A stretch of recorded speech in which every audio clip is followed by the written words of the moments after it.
Oliver in he then is some thum October sang ni som ni pangani a voin ni hian keni ramlai production YouTube channel te hi se chi veng chung top veng chung sang a khan anom mek ani tuna kom na lai mun hi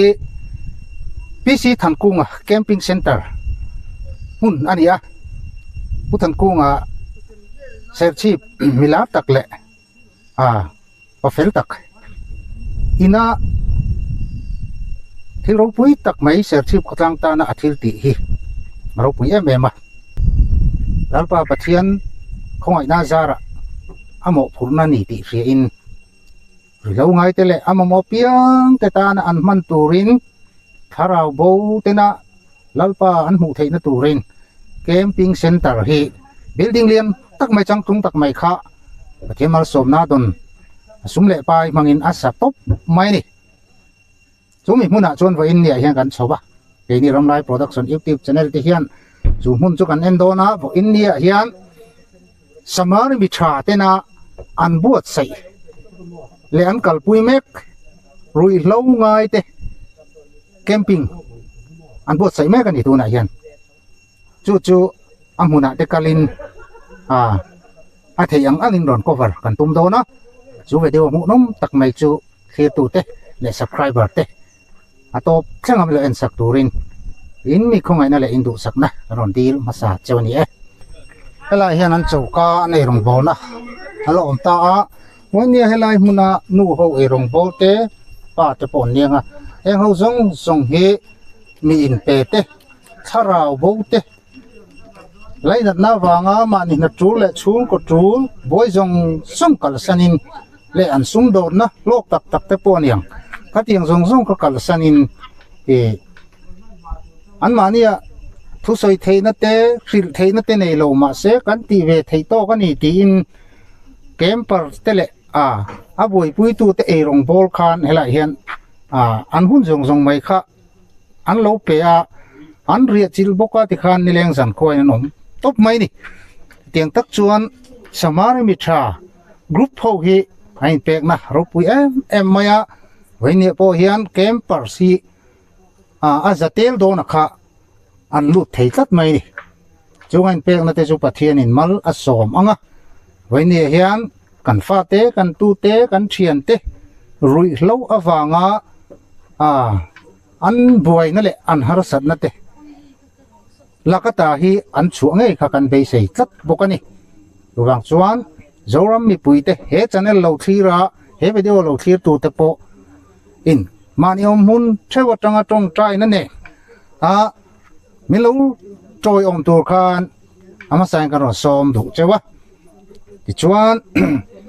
he camping an bot sai na hian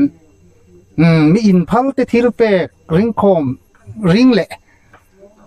lalpa rin chanin he hun ni an bot sai top mai ni chowang chuan vo in ni hian he video kan thira tanga kan thin lunga pathianin na athok ani chuan tem lo le tam lo om lovin he rui lo ngai te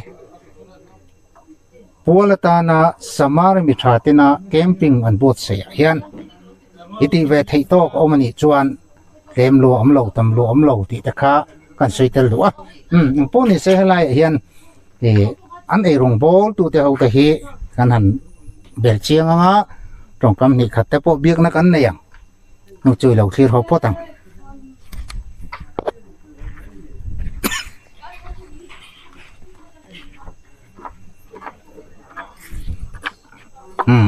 lai cho mẹ tur cho tani purun sen zai me ka tu na hian mi azatel te me mai e rong bol hi ol ai lowa hau tak em ma tuwang chuan e rong bol tu te lampo an ha viu dona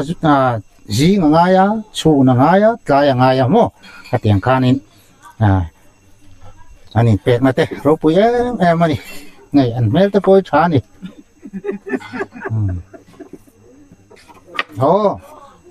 lalpa mangai pathian na in pek na hi chuan mel te hi keng veka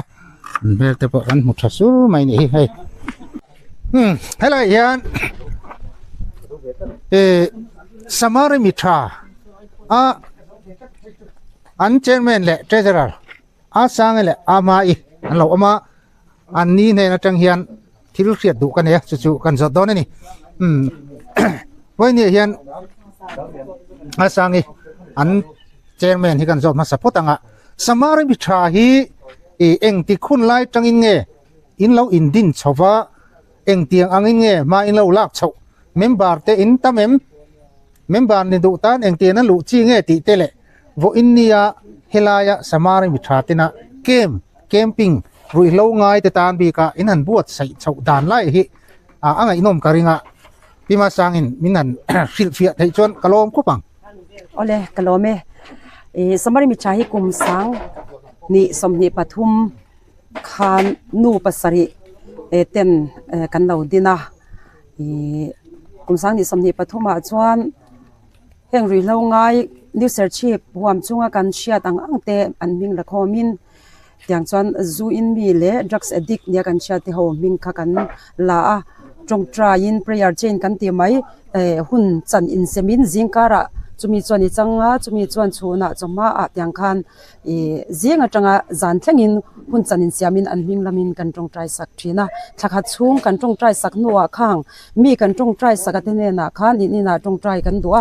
in phalem lo len kan ti a lo leng ro u tia phalte ne na khan tong trai na kan banei chil le thina chutiang ang chuan sang ni somni pathum khan samari mitha chuan ma kan lo la chana ti chuan sang ni somni pali January tha khan camping heng ri lo ngai pawal tan hian bul chanila ti in committee kan han indina chuta chuan mi som borvela mo bulchan nan han ti photila kan han ti a chumi speaker turatan chuan he new searchip tangwal to mi lalmuan puya samari mitha speaker turin kan han soma ani lorem changa chuni chuan mi som chuan he puthan konga camping center a hian mi som borvel campers tenen bulkan lo han chana chumi game sen sawvela kha han nik tur le poisa han hmuna tur kan nei lem lo wang khan anu hote te ho khan I tho khom ang u kan ti a kan nei angin kan tho khom ve bul kan tan ve ta roi roya ti chuan January tha kem kan zawa February ngia March ka chiang ta chia lo a mi somni borvela I kai choleng uti in ta po chuan kan han tia maro chu chulaya chuan bul kan han chana sumle pai bul chan na tur sang di khat vel bul kan chana pathian kan rin chan to pani kan tho khom kha tam thei lo wa tu ma mi kho sa thei kan nom lo wa sang ni sang thum vel kan nei khan bul kan chana ta chuan pathian na tho lo thleng thina mi in phalten sumle pai te le in tur te in an ron tho khom thina chumia zara chuan mol pho lovin kem hi kan bua sai zo ve thina ni chuan March tha chuan mi somni ti in bul kan han chan le chumi po chu pathian khong ena zara kan han zo vele maya chuan sangni somni pali kuma hian kem voi thum kan neya December kan nei le ta December kem kan han nei le hi chuan mi somsari chuang campers kan han nei ta pathian in mi atiar ve shet zela pathian yan an tho angai poimo aman ruate te ma ila pathian khongai na na tho na satak kan mu ani mi somsari camping tur khan asum sen hau tak don sia kan tia chumi phena chuan upai son tuanga mania chatuan ramin pan santa kha atangkai ema kan sar chungin mamo in nei chuan ba in nei chuan kalo ru lange ti reng in dam lo khuma tangin sumle pa in a thei thei che the tum reng thina ni ti chuan December tha chuan kem mi somsari lutin kan hun kan han bang le pathian khongai na satak kan mu chuta po chuan mi in phalte le samari mi tha ina atira mi som le ka poisa kan tho khom ni to lovin members te committee members te kan lo indina do nine committee members ha hian mi som thum le pakhat kan oma ti chuan members pa ngai ni du apiang kha kan in la luta mi za kan chuang to ani chutiang chu kan lo ni ta ka chuan kem lian zo kan bua sai dona mi chuan sangha te kan sa ta kan zwara tiang chuan min rongbol na ni ti in min lo le sak thina chuta tang te chuan bul kan han chana tin subject te po kan cha kan zwar ve maya khatiang te khan abul chan na tur no chu kan an thok chwa ka amaro chu kem ko varnan ero chona tling zo tok lo thina amaro chu pathian na tho alo thleng zela bom rang som pahni abang thina ni abul kan chan na ngai to chon ro pui thei khop maya chung te chu ni a ti chuan sang ni som ni panga kumina hian ei upa ei sonun tuang an china kan soita ka kha ama akan sar ani ti kan shet kha rilo ngai te ta na kem siam kha adu a samari mi tha chu sang ni som ni panga a hian kum top lama November mo December a emo kem chu kan bo sai le don ni ania ti in committee in kumbula kan lo thu da lo kan ya ma se pu zo nu na khan angai pui mo ema I kem hi siam sha mang u tia angin na chu committee kan han ngai to a chu ti taka thara bo ve te chu enge mo keinin kan thok thei lom kan tiang e lalpa chaknarin sanin ti in nu boy ve tak tak te ne ma ila kan pen chua ka ogas ni som ni le panga khan upa e sonun tuanga bul tum le lewin kha hun kha kem kha kan mangani a chu ti ro le ro chon upa e sonun tuanga ti khan engkim bul tum bek ma sela pathiana in puang renga mi in phalte pathian ta na luan chua chak tak tak te kha anlo om thina khang te ne na tang khan thil tam tak kha kan dong reng bokani chuan upa e sonun tuanga kha ogas tha a ama du na awanga khang kem kan siam zo khan October tha hian siam le theila ti kha abesina ani a maro chu chumi kan ti puikin ma chuan ama kha aboral ta a kan ngai poimo ema athi ma dar kara po October tha hian kem siam le ka ban du em ti reng chunga min boral santani wang khan le anu pui fanau numa sangi le afa te le aizol laman chung ten I kem chu uzo nu nan khati taka angai poimo chu amin lo boy pui le theidon ni chon samari mi thaten min lo boy pui le theidon ani chuan sum le pai bul kan tumange ti in thu kan len an ron thlena ti chuan samari mi tha chu tun tuma hian kem kan han siam le ta ni a chung te chu nge kan malak dan an tin youth kem hi sang ni som ni pali hian voini PCR high school le higher school a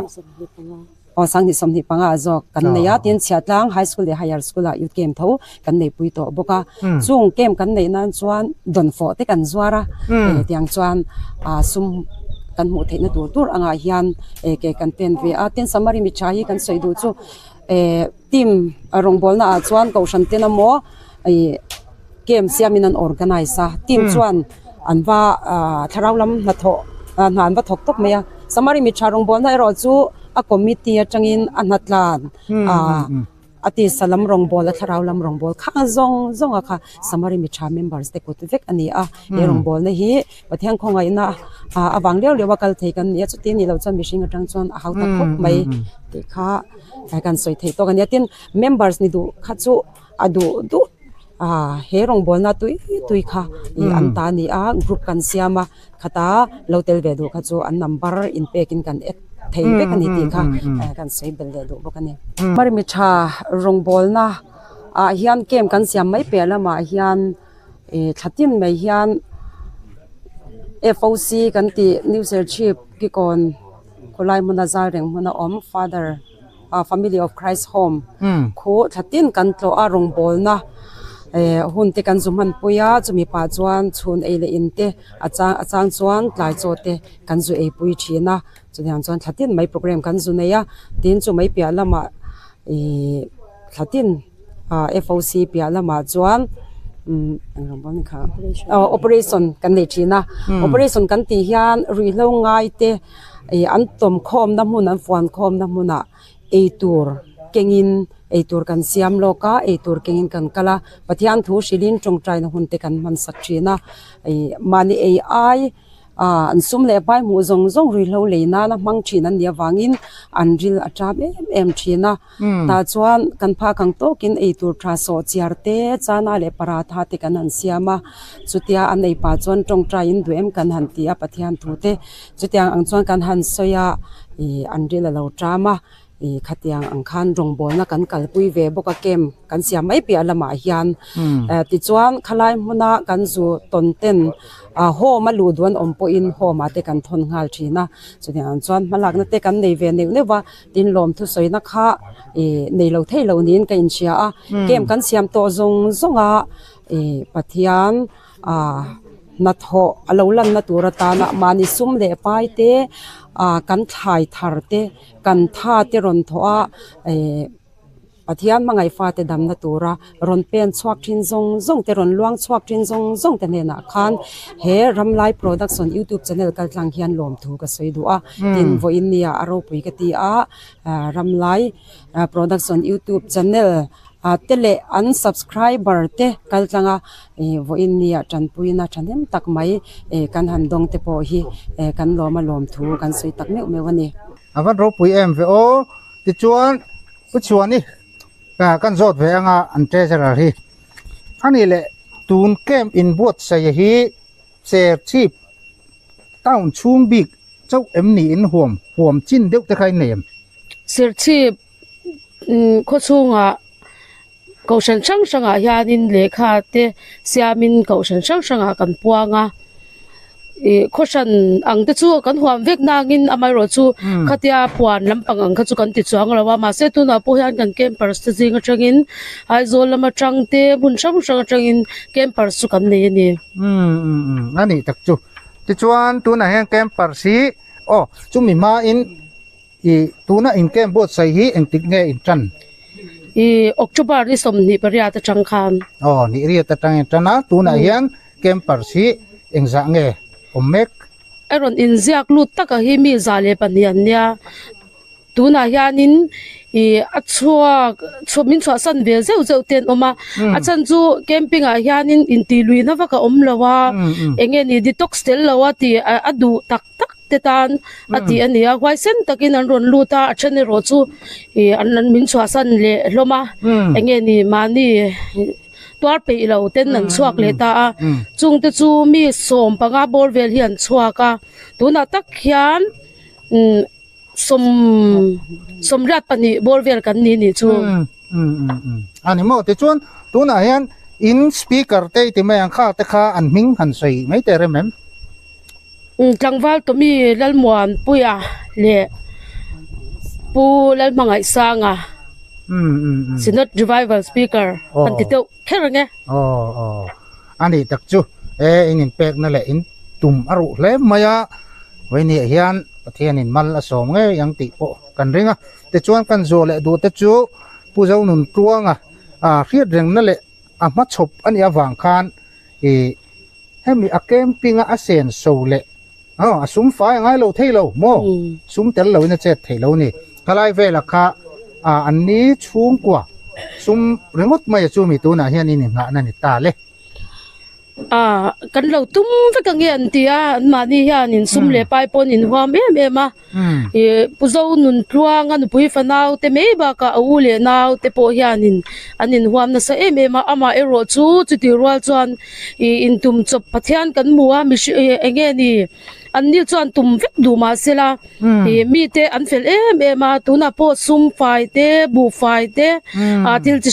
sang mai kan ma mo tel te enge ni kan chun tur thlengin mi thanem ngai te thilpe kan dong na sa ma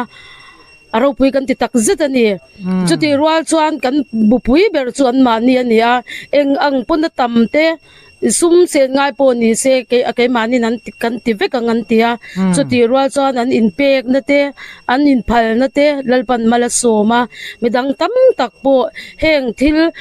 ron luang chuak du tam tak te po an ron luang chuaka enge ni tui kan mamu te thlengin engkim me hi in tum chop pathian thil ti theina atakin kan muwa kan lom tak zet ani ro pui le mai ole ti chuan kha ani nga na chu lalpa ani rualin mi in phal tele heta puzo nun tuanga chung kwate atang khan ani kemparan tam hle maya ami zatel te mai tuk tin zan tin akar enga moza kha an ngai dona ele in hau takle dona chunga te chuan waini hian mi in phal te kan thin lunga pathian ina min tur alang ve tat ti kanom khachuan hela hian pathian rong bol na thatak mai kha om ti ta khat kha chautai la pima sangi hey camping boat sai hian hey rui lo ngai ta chu an buai thak em maya lu du ve ni ma se safar tur pe lo tur zo lo tam takan om thin an chuak rui zen mai ni chulai chuan eng ang tak khian nge security te in kal kho puya kami invent na kha in nei tha em nge lalpa kan in ngatop in ti nge khalai kha mian soi fia sak le lok te a ole ni e kan sia tangin ri lo ngai te I an boy thak zia chu tu phon kan sia a amaro chu samari mi tha ke ma hian security kan siam ngai lem lova security tur po hian kan in dai lem lo boka pathian kan rin chan to pa e tun trum kan ke ma po hian security tu ma hi kanom chuang lova a chuak du tle ma zong te chu an chuak ka chu ti lova chuan en kolan nuama pathian in min ven saka ala omate po ko han khira han phun noya boina han siam anom chuang lem lovani I amaro chu tuar thenga lote ro chu tun tum e ro chu detox kan siam miau lo wang hian tuar thengang lote chuan min chwa san ta ni maya chumi ti lawa chuan temper sopo an fel khop mai en kolan nuam lalparin chanin ti hian kanom ve top mai ni security lalpa tharau thiang dim kan ring ro pui le mai dang dai le boka atianga camping dang te ang lawa indan bur ang chi te invent tat ang chi te kha an nei lem lo ni lalpa chakna ain hatop maya pathian in mala som ngei po karinga ti chuan eng pon ni se ke ni ramlai production YouTube channel te po hian ela hian kan ril ru alan vet la ta wangin kan thei to kem te thil pe khlan na te han nei ve kan du'a kan soi fia lokanga kan thil pe khlan na tur hi a poisa fa in ani maya kem te ania kan YouTube channel hi kan siam tira tang hian poisa hi alar lut lo phrim tin poisa lu na he YouTube channel hi ka siam po ani lem lova amaro chu hetianga kan channel tom takte lalpa ina ain pon chu na man adu nia ka riat chhota ka wang hian mani lo ka tang khan kan monetize ve ta chawani chuta asum lut ma saber achu lalpa ta na ti in atem le ma se ganda ranga chu vai ni hian he ramlai production YouTube channel nei tu nu tima he hian minan lan sak se ka duwa tin kan YouTube channel atanga sum lu trim hi karil ru kan ril ruwa chuan amamo te ne na pek vector keima nin kan chang lawang ti hi lalpa ina ka thin lunga min pe ka ne a pek na tur lam ero chu lalpa na tu ti ang zelin min rem ruat sakang tuna ramlai production YouTube channel nei tu nu lo somang Perlu sojo se. ole ani khom chon lai jokin kan thleng thla ti chon hela hian speaker le deputy speaker an lo om hlok maya an ni hian in kom na hun rem chak tak mai man lo siam theya boina nei ka ding lama ka veilam mi hi puma speaker ani chuang ka veilam ka ding lama mi hi ate ti mai deputy speaker ani ti chuan bo in ni hian in tran chaudon chok ani uma kan zo tang changa inan tran tir phat atanga pathian na tho ron lang langsar zola ete kha om chho toem lalpa na to han mu tur ta toem ti kha riat awacha om fe lom khop mai he voinia interview na hun chatak in kom na hun chatak mai dengan siam saka pathian mingin lom thu kanan soi masa lom khop maya tuntum kan ke mahi kan be sei phak aina sain pathian na tho ta po kan muwa tun la ya tlang puin zule dam doi lama har sat na nei kem lo lu te hi ti tok stay kan tina sakhop maya hi pathian saknarin sana hetiang ang tel lova pathian ko ina ro pui ta kan chan theina kong hi tun chum chu kan puai pui berle kan be sei berania di tok stel mi alovin pathian saknarin chanin ma kan han la chawa aro pui kan ti le ni danga kan kem thin ngai tua chuan buai na te hi om ta lo riau maya kan loma an tiwar chuak thei lo te chu om ma sela kan lom tak zeta atira tangin ni danga ti ang lo takin camping program pa ngai angin kan puya ke ma ni lama chon kan lom khop mai pathian tharau mu tho po aro pui kan te kem par te po anin hong kan tin khoma nuama thu soi te po nuama in chumi piala ma hai samari mi tha te in pek na ro pui kan ti le a an ma ni to ka an rong bol na an ret sianga ro pui tak zetin ka ria a mom ka ti le ni ani le kam ni khat le kan zot leng chenga e rui lo ngai te big pool ani ta ro tu na an ke ela hianin camping dang in boat sai te nen ai nang lo le mai do na nang ma mi khring na tang khan nge hu phur na lian tak inei vesa em ti la ya kha e kar khachak de le ka ke chu ka hu phur em thin me ni edik ko en ko lai har le be don thak ke ka ti mai zela kalai kha nge ril ru te ka min sai sak le alo bom khop mai pathian ko ina zara zu le dam doi te lo ti ve thin khataranga pathian ko ina chang hi kan ya ani ve mo ka dam chung hun tam zo ki rui lo ngai en kol na ko ngai hian kalo pen chuak ve to a ku sipi ra kwan addiction center kan nei a tin lung le lama han kan nei boka lung le lama sa chon detoxi reilo te ni khati kanan pe a sipi ra pe chon pathian chakna rin san detox te lo e kan en kol chowa a ko san le kotlang hop ke manga te po hian pathian ko ina zara tiang hi kan buat sai na sa a pathian na toro pui tak tak kan muthina tun chumpoi kong le lam taka chuan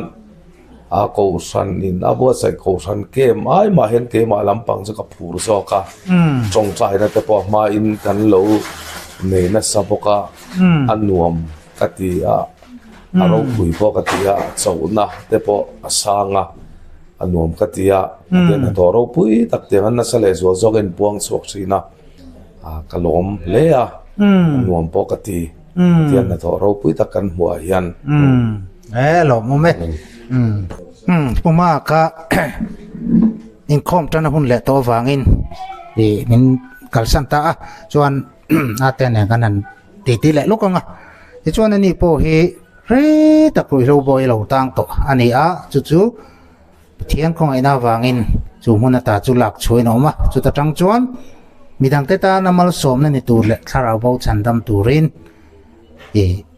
ahun pum pui kha lalpa ta na pe ti hian mong rang arong bol na nein khovel ro pui na le khovel ho sak na te khovel ro pui na thalel rol lek an ni ma se chung zong chu thi sana vuiralin voi ni thang hian chung mi te chan chuak tu chon anung pum pui hen peta ro pui ma ari ruang mong ang soi turin kan ti top jok mai te ang ole kalom hle mai he tun kan kem hi aro pui khop mai kha ama salama puma na ran soi ta kan khan pathian in puan na kan huna sa khop maya hun song songa pathian ko ena zara rong bola kan lo chua to na hian abik takin camping hian atam zo ke zurui lo ngai hi an ni tang puya ton trom kan kem po chu tiang thau chuan ni chuwang chuan mihring lam zona han clear ka chona ho porom hle maya mai ro chu pathian kan rin chana bera ni jana tungin ron chenghal tat maya safar khur zoi achungamu thu soilaya kan kau thak pathian ina choplet chila ti dam tak ten homani drip khai lai ania drip khai lai te katiang zong khur zoi si kha voile khata pathian ina ti dam ngal mi amai ani amen chutiang chuan ru chuk to in vo rem to lo te in vo rem te noma tiang chuan pathian in puan ro pui takkan mu ani chutilai chu kan soi masak na chan lai apo hei chumi kaltang theina tur pathian ina ahman ro achu voinia hei in ma lo thu kei atea tun mayangol lo vei trin dam doi ta po lo vor trin zu lo chuang trin chutiang anga khovel thila mi khotlang ta na nok sak le bol lo tin reng fom kual trin kha pathian hian min kal tang theiani ti kan soidu na lai ki ani aro pui khop maya chumi kal tang tur chuan voinia hian mi in pe pathian hian azong ti hi achiang rengani mi tha tam tak omma se mi anin pek thei mi lo chuan pathian tan po hen man ngai na hi om tlat lovani chumi konga chuan mi in pe theya piang te an lo chhuwa zel theina turatan tun huna po hen pathian hian min buat sei ve mek zel ni in ka hria he tun huna hian then khat chu tun ma dam doi lo tina sa tak tak te zungol lo vei to te chung ho te chu tun huna hian kan rong bol pui te hi atam zo kan ni a ting chuan pathian in ro pui takena chan suak zela voinia hian camping in omzia om to lo anti te hi chu ni e chut tu atang kha chuan ara chua sumle pai man te tamang hu in ara chua tamlo ni angin an shadeu thina ni adik na chin te bom ve thawanga amai ro chu isua khanin tharau bo pakhat nuaya achan dam nan khan mithiam ten an chut dan chuan vok rual tuya anho thak ta vok rual tuya zuang thata khang kha mi rual ten mithiam rual ten an chut dan chuan sang ni rual lai an ni a voinian an chut don taila vok pakhat chu singli singa telo ni a tharau bo pakhat man hi tamlu tukani voinia hian ko shanin camping kan siam te mi mal thanem nga ina camping kan siam te alo thlon lovani ara mu turi om zela ei tun tum kan camping dona pokhan reels camp tura som nang che khan kan nau te kan ti tir dia ta amara chun jam chiat ve lom ema wang khan athen kha chuan ti chua chi chia lo te kha oma chung te ni wang chuan pathian ro puina heng camping kal tang te heng kan rong bol na tlom tak kal tanga pathian chan chuan ro pui tak siam tharle na ro pui tak chang hi mitam tak kan lo mu ve to ani chutilaya chuan pathian hian mandu bi kemo than bi kemo hi lo nei mi alawa aman thei tura in pe thei piang hi lal panalo mang mai ani mithiam te zirna kal tanga kan hriat la bei tham ve tak tak te han soi chua tel kha train ka hria sangka zariat le somko le pasaria German mithiam ten an zir chen na chuan saju hi bom chunga henan da chu saju bom chunga an da chu kil khata hen tui in turan chopa kil le lama khan heroin an da bokani a tui in tura khan heroin an pol bokani chu mun chu tereu te ania saju kha han om kol na tur vak pokhan nei chung lovani kil khata in thiara kil khata va in le maya ta chun mak em chu saju chu mi hring chau hian chele thasian na kan nei te kan ti thina mar chu saju chuan tui thang lovin kha heroin kha thang ta char ani ta tak chuan mithiam te khan thil zir chian an du awangin an ti dan an thak le ta chu saju om na hmuna chu an han zau ta an zau mai pi lama khan amma tui le heroin tuian da ang thau khanan da le ni chumi pi lama chon saju khan a infiam na turatan khan thing eng moten khama a chen na turatan khan in lem ten saksaka a infiam na tur mun tin reng khan siam sakta ni ta che chon thila danglam ta ni kha saju khan amma heroin thang char sia kha du to ka infiam na le tual chaina anei ta ka chuan chu saju chon tuipa ngai chu thang ta char ani chu tilaya chon en tira nei ta ni voinia po hian ngol vei zungol vei te drug addict te condemn mate hi tam taka kan han chui zau tak na mania sinat executive secretary ina athusoi ka siat pakhat ani a zirchian na anaya ta chuanin azir chianna chuan voinia edik tam tak za asom kwa te hi chu chung kwa ron chor chuan na mumal tak nei lo pathian thua in kai hruaina nei lem lo te tanga ron chor chuak an ni ti ta chi ani voinia hian kandem em heng edik ate hian an ron tro chuana an ron than len nei lo futokin pathian thua hen lo in kai hruai nem tok chu ni la voinia hian heting din muni kan thleng kher lo mai o masin ka ti ni hei no pang te hian ai nak tuk mai apo hian pathian mal somna mi te kaltangin kan dong na sa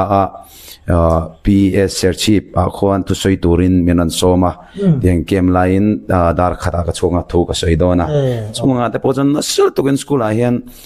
drug abuse hemi awareness kan kalpui to ani ati te kan boi pui mek lai hian ati lawa te hian na sa takin tun hunan awareness kan kalpui me bokani so wang chuan kan che vela hian khovel hian kan nun dan tur hi engtik lai pon phone kaltang ten min zir tir reng to ani chawang chuan no pang te rui lo la ti lo te a te a lo ti to a te po ani ang kan che vela hian pathian lama kanin kai shoi lo ni chuan mel ma pain alam amin kai shoi ngei ngei ton chawang chuan kan chen na kan che vela lo poi mo te me mai ani aro pui ka te mem chu khu lamin na thona lama te po he ta kan u nau pa pakhat te poin lo shoi chin ti ka sia ming da chu soyen rem lo tur angai de ta ila kha ang te po kha kan bul na nga te chuan an mi zian en te po lo in mil chi lo ni mai thaya anon tal tam nu tuk lawa mai ro chu ti khan chen na tur nu am tak a che vel in lo siam awang khan an zu in te po ten khan ban sanin hun pa ngai takin hun an mang mai ani chuwang chuan kan che vel hi apoi moi me ediktan zungol veitan eng hotan hian tun huna po hian taksala chaklo tak tak ta chuan mumaya amai ro chu har sat na lutuk nei lo thutai sha me zo kanin thutlui tira chu chuanin an ma nia helaya rui lo tiari tuk renga kha pathianin an thin nu thak theng sakta ne chumi chu apoi mo kate ma kan soitel le shamani chuan kan zo le tu te chu tun tumin kem a yan I anga security lama kan in ven uluk nhau te nga yam kha in tik khau in ti lai te ra ei camping voi nga mosat kan lo nei ve to na china kan soita ang khan poi mo me chu kan che vel hi ni voi ni apon ke ma bi ka poi ka van nei me chu kanan piang thar lim lotaka hemi team lam ka kal mai pialama hian Sinat revival team ka zui pi alama hian hun ola hian tuna samari mi tha rong kanan bol tak na hian heng nu hote te hian kan tu soi la pui thling lo la ho ve tak tawang chi te kha min lo ngai lut der sak ve china ni khanga khan kan tan kana nuam ve me maya voin ni ka thlen thei chan lian ber te jinga mi an ni hin ni bokani chung te chu kan soitel du an chinai zo na lai tak khai nge kha tu nei zo na lai tak kha security mo sai chun zom mang security chung changa po hen kan lo nei to na ang chi hawa khan kan ti khau thai khop maya duty tur hi mi sang ganin som khuala ta thanga ako thei lai an tan zeu thein turang lai jong gain da vek china ni amai ro chu khang hun lai khan chua tum hi chu an chuak thau tat mai ani kan lo ming ring bik lova tleivara duty ring thei khalo ni bik si lova a ko zeu lai khan chua tum chun chuak thau tat mai a chawang chon tun tum chu kan security hi chu lali suani deu top mai ani amoi tok chuan zunin bula te chuan han tir vel eso te chu kan nei thawa amai ro chu chuak du chu kong pa ngai an chuak mai tlan chuak an lo mi lo chua min an dila pa ngai takin an chuak mai ani tikhan pathian twin tong china tenen kan lawin tha athen chu chuak lo sham la ti ten kan an in ngen thawa mai ro chu an ril ru an thin lunga beidon na tak tak te pathian be se na tak tak te lo om lo hi chuan kan pathian po hen tu ma hi min ti lui lo wang hian an in ti lui hi chuan rei hi dei tat lo wangin in uin thanem ngain hanin du sak pui viau ma ila kan ti thei chin pia lamani khalam khachu han in chel be khachu mo ani tak chu tun tum chu adang dai le mai security lama po kha ni danga an bot sai lo ang takin security la li suwa kan ring to pani thian tharau thian lim kan ring to pani ti ro pu ya tlan chuak po an lo mang lo aron ti ni ama lo chu an chuak chu na te po rem ti na thapa indi la chuak khan mai adro ti chuanin ni zan khan lalpanati tam mek te kha anom ni ka ri kha ka mi za ver nge ka lai te kha in report sinakha pani ania a trend te hi hei safar na tak tak tura kan ngei te safar lem lo hin ombok thina ni kan rong bol na e chon chu teng kan vazot le to si se lem lo wa thina na e a hun line han interview te kan nei ngai lem lo amai ro chon mani nan ran soi chwale chople chila kan mu thei ngal ang chi ate kha chiang taka kan mu thei ngal anga kha chumi china chuni mai ta kem dang te kanan ngei to kanan thira tunang hun te pe chu an buai an chua sup hun khani amai ro chu tun tum chu pathianin ro pui takin na min tho saklata chuwang chuan chople chila khur zoi mani po ding theilo avonan von ding chop anan tong traya lu chunga khut kan ngata chople chila dam tangal angte khang kha kanan mu thei chu ani aro pui kan ti tak set zetani lai ka kong karu chuk to in vo tha to lo atia tungin a khan menan shil zunga chiang tak pon gan la in kom le man big che lawa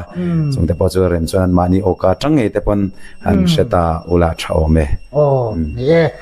alo mo me ti khan ni zana lalpan ati damte patni khan omani chung te po chu anin khom ba na hian kanan ngak lukanga an ma ni nge o ka tanga an ma ni lalpa na tho ro pui la mak tak mai kha zo chua soi tir kha ron tum do na an thenga mo ale atea kom na hun tak mai min siam saka chunga ramnai production YouTube channel mingin long thu an soi mo la ni ni chuan chú mấy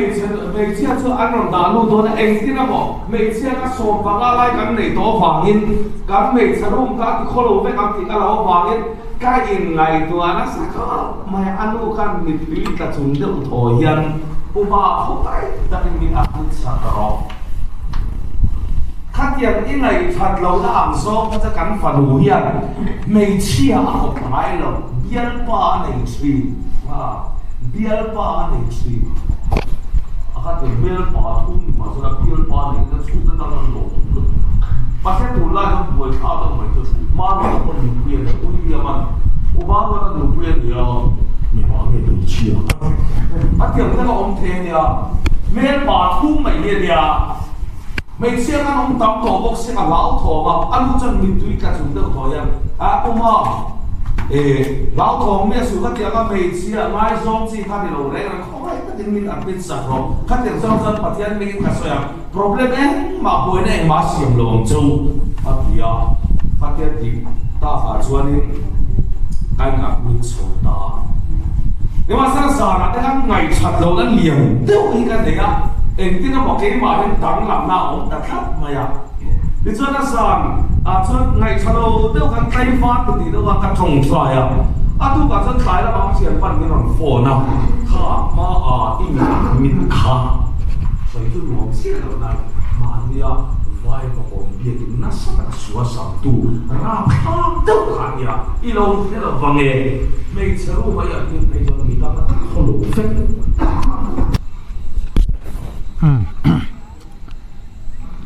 he building hi kan soi to ang khan puthan kunga set chip pa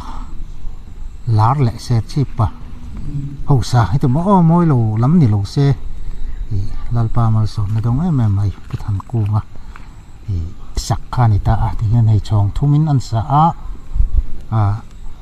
aman po atam pia winarin oma hetiang taka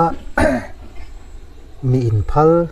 pathian tri mi itimayang lalpa ta na amal som don na te ui lo le hau lo wa midang te ta nam luang chuak thei se chi pin pa ho sa kan nei hi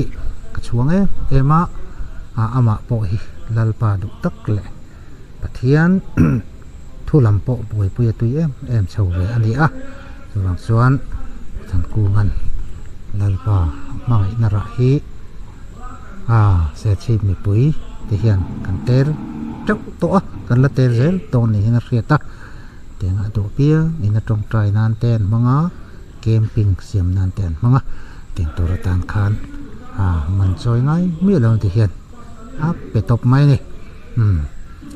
hi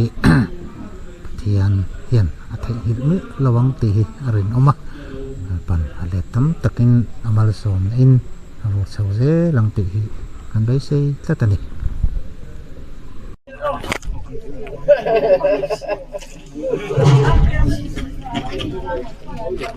ilang lo yo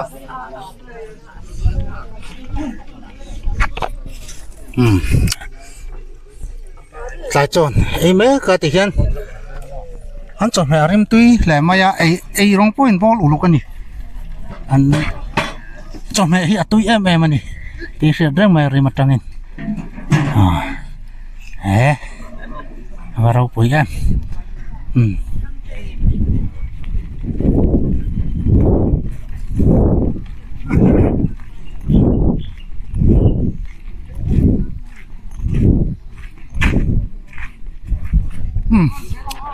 ôi chúng con video tan chuan